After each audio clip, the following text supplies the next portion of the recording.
All right, title of this video, what is being used as a vessel? Right, so that's an important spiritual concept that I got to talk about. You're going to hear me talk about that in a lot of my later videos, but basically, okay, so if we're going to talk about being used as a vessel, we first got to talk about what is the spirit. So the spirit is no thing, no shape, no form, no one, nowhere, no body. That's essentially what the spirit is. The spirit is pure motion, right? So there's this principle in physics, I think it's called the uncertainty principle, which basically it states that it's impossible to measure the momentum and position of a moving object with exact precision, right? Because to measure something, it has to have this idea of start and finish, and you would measure the distance between the two. But how do you measure something that's in motion? You can't do it. That's what the spirit is. The spirit is motion, right? So when we're talking about being used as a vessel, what's happening is you are existing in the natural motion of spirit. But your spirit, because it's no thing, no shape, no form, no one, nowhere, no body, it could become any of those things at any time ever, right? So what's happening is, as you are existing in the natural motion of spirit, your spirit begins to take a form, right?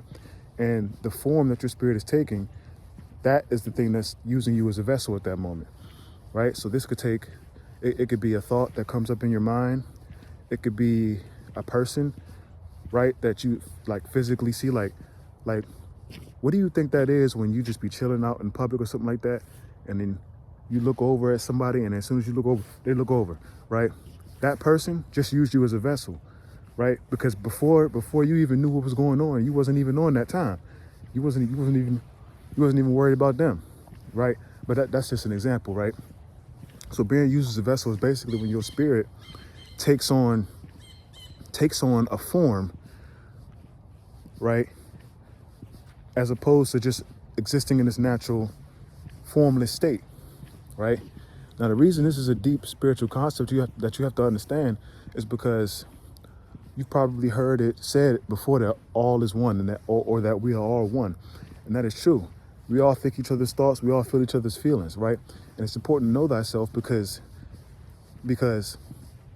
the way things happen and the way spirit communicates, like say you're getting used as a vessel by a person, right?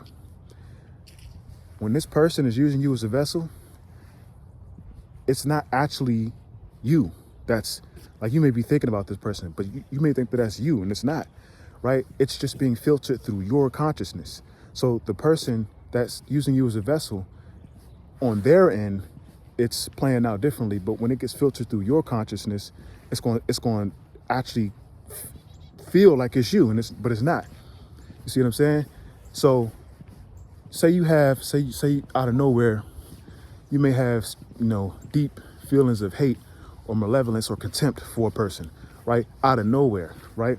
That's how that person feel about you, right? But if you get lost in that and because it got filtered through your consciousness, remember, when it'll get filtered through your consciousness, it's not going to play out like this is exactly what this person is thinking. It's going to get filtered through your own consciousness. So it's going to seem like you, but really it's this person's consciousness masquerading as your own. That's just an example. But I had to break that down real quick. Being used as a vessel. Recap. When you are existing in the natural motion of spirit, and your spirit takes a form, right, of its own accord. Your spirit just takes a form. The form that your spirit has taken, that is the thing that's using you as a vessel. You have to know thyself. And to know thyself is to know that you are no thing. You're not any form. Any form that you take is trying to use you to get energy out of you. Remember that.